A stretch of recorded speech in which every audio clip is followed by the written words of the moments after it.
How do British armaments manufacturers sell their arms to foreigners? Well, I believe you have to get an export license from the Department of Trade. So private firms can sell their arms abroad? Private companies and government agencies. To whom do they sell? Well, foreign governments, usually. Is that all? Well, sometimes you can sell to an arms dealer, third party. Perhaps a little man in Manchester buys on behalf of a party in the Channel Islands who has a contact in Luxembourg. So there's no real control over who the arms go to in the end? Oh, indeed there is. The dealer has to provide an end-user certificate, which is a signature acceptable to Her Majesty's government, that the ultimate customer is in fact an approved user. Well, is that a real guarantee? I mean, would you be surprised, for instance, if a British aircraft carrier turned up in the Central African Republic? Well, I, for one, Minister, would be very surprised. It's 1,000 miles inland. Yes, you know what I mean. What about smaller weapons? Well, it's virtually impossible. There's stringent security, rigorous inspection procedures, meticulous scrutiny. You mean it's all a facade? I think perhaps this conversation should end here, don't you, Minister? No. It's as I thought. Last night, a confidential source disclosed to me that British arms are being sold to Italian red terrorist groups. I see. May I ask who this confidential source was?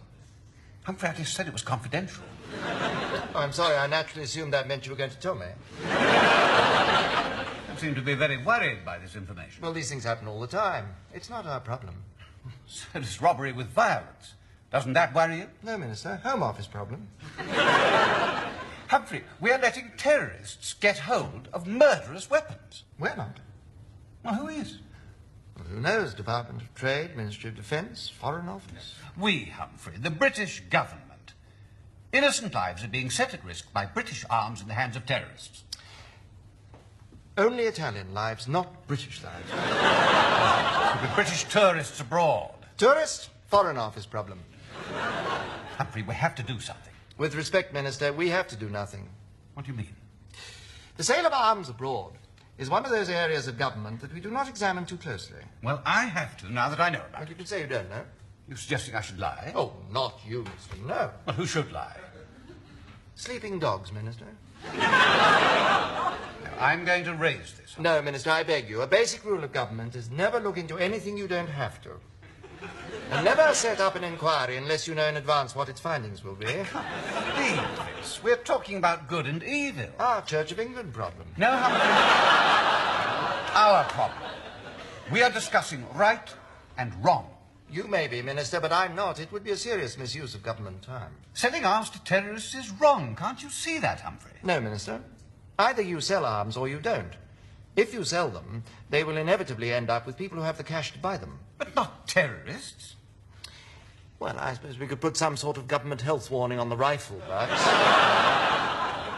This gun can seriously damage your health. It's all very well to take this lightly, Humphrey, but we cannot close our eyes to something that is as morally wrong as this. Very well, Minister. If you insist on making me discuss moral issues, may I point out to you that something is either morally wrong or it isn't. It can't be slightly morally wrong. No, don't quibble, Humphrey. Government isn't about morality. Really? What is it about, then? Stability. Keeping things going. Preventing anarchy. Stopping society falling to bits. Still being here tomorrow. What for? Government. What is the ultimate purpose of government, if it isn't for doing good? Minister, government isn't about good and evil. It's only about order or chaos. And it's in order for Italian terrorists to get British bombs. And you don't care? It's not my job to care. That's what politicians are for. My job is to carry out government policy. Even if you think it's wrong? Well, almost all government policy is wrong, but frightfully well carried out.